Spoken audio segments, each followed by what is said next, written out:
Oke, assalamualaikum. Hari ini gue pengen ngebahas tentang warp stabilizer dan apa itu gunanya dan gimana caranya optimalin pakai warp stabilizer di Adobe Premiere Pro. Tapi seperti biasa, sebelum mulai kita kumpulkan energi dan let's go.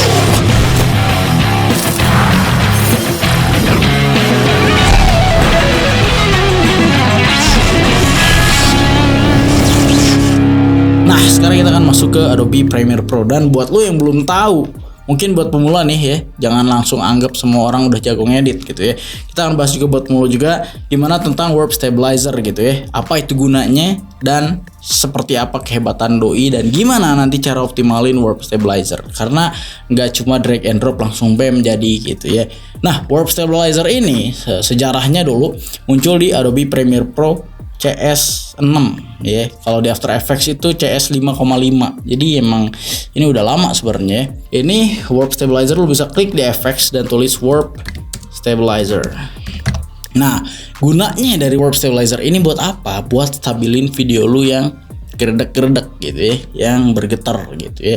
Tapi ada banyak macam video yang bergetar gitu ya. Ada yang lensa wide, ada yang lensa tele, dan itu perlu lu tahu juga gimana cara optimalin pakai warp stabilizer nanti di Premiere Pro. Pertama, gue pengen kasih lihat misalkan ini footage gue yang wide ya, pakai lensa wide di APS-C gitu ya, seperti ini. Kita play dulu, bam. Nah, ini kan masih jitter ya, sorry. Kita play again.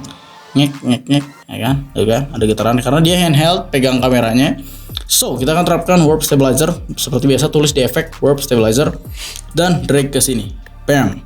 Kita akan lihat di efek control akan ada warp stabilizer dan dia akan menganalisa setiap frame yang lu shooting ya. Setiap frame dia akan analisa dan dia sistemnya seperti warp. Kalau lu main Photoshop itu diperbaiki dari frame ini ke frame berikutnya, misalkan tek ya, dia perbaiki prosesnya supaya stabil gitu. Per frame diperbaiki sama dia, di warp AI-nya, dan hasilnya kan seperti ini. Jadi stabil gitu ya. Gitu. Oke, mungkin dalam beberapa kasus ini sudah oke. Cuman kalau kita perhatiin, ya ini sebenarnya ada yang mengganggu nih di bagian distorsi sini.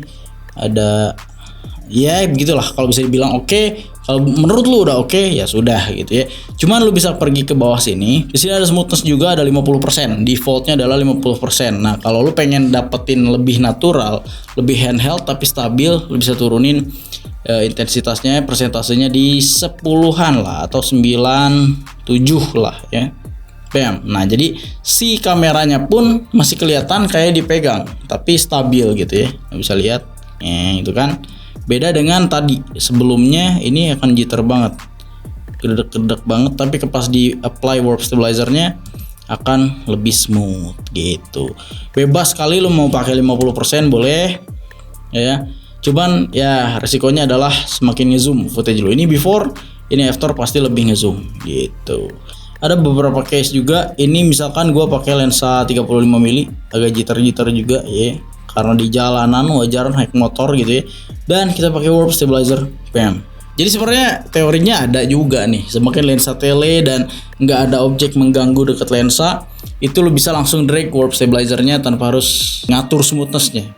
Kecuali ada kayak mengganggu nih, kayak misalkan di sini ada pilar gitu, lo ngelewatin objek-objek apapun di depan lensa lo, itu akan lebih susah di warp gitu. Nah kalau ini gua pakai 50%. Dengan keadaan ya gini aja gitu, langsung alam tanpa ada yang mengganggu dekat lensa, hasilnya kan smooth banget gitu ya. Lu bisa lihat before afternya, smooth banget ya. Jadi ini beforenya tanpa warp stabilizer. Ini adalah afternya pakai warp stabilizer, jadi smooth. Oke. Berikutnya juga ini sama.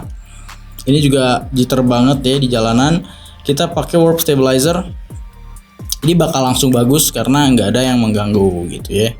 Intinya semakin dekat si objek ke lensa, ada apa ya? Nggak ada ruang buat dia bikin warpnya, buat AI-nya. Karena gini, ibaratkan ini jalan raya yang bentuknya gitu-gitu aja, si AI-nya lebih gampang buat bikin itu semua makin lurus. Nah, lu lihat nih hasilnya, smooth banget gitu ya.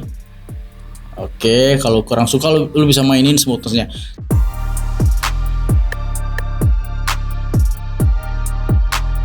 Oke, ini adalah salah satu contoh terakhir gua shot plate di gimbal ya. Ini handheld juga sama, yang pasti ada goyangan-goyangannya juga gitu ya. Sekarang kita akan cobain pakai warp stabilizer. Set. Oke, kita drag dulu ke sini. Tunggu analyzingnya sampai selesai. Dan defaultnya seperti biasa di 50%. Apakah hasilnya akan bagus langsung gitu ya? Oke, bam. Hasilnya langsung bagus, Pak. Ya. Kalau kurang suka balik lagi lu bisa set di smoothness-nya di sedikit aja 13. Oke. Nah, jadi semakin natural sebenarnya kalau di angka yang kecil gitu ya. Intinya balik lagi ke kebutuhan lu. Misalkan lu lebih suka yang lebih smooth kayak begini, ya udah lu pakai di 50%. Cuman pasti bagian alam-alamnya ini ada yang berubah, kegoyang-goyang sama AI-nya. Kalau pengen lebih natural, turunin sedikit di 10% atau 12. Bisa di angka 5 pun bebas, jadi seperti ini. Oke. Cuman bukan berarti ketika lu punya efek ini bisa sembarangan shoot seenaknya, juga enggak. Lu harus shoot sestabil mungkin meskipun handheld. Nanti baru bisa ditolong dengan ini. Karena kalau ada beberapa kasus juga gitu, beberapa shot yang emang nggak bisa ditolong sama warp stabilizer ini. Misalkan di sini gue shooting handheld juga, ya. Ada tiang yang dilewatin. Kita coba warp stabilizer. Ini kan gerdek-gerdek ya. Kita coba warp stabilizer. Set. Nah, ini udah selesai dan ini akan lebih ngezoom juga ya. Tapi hasilnya nggak akan bagus tuh kan. Kalau ada yang lewat-lewat gitu. Jadi bukan berarti bisa sembarangan dipakai. Meskipun lu turunin misalkan intensitasnya di sini akan lebih baik. Cuman tetap aja kelihatan yellow-nya pasti. Set tuh kan. Nah, bener.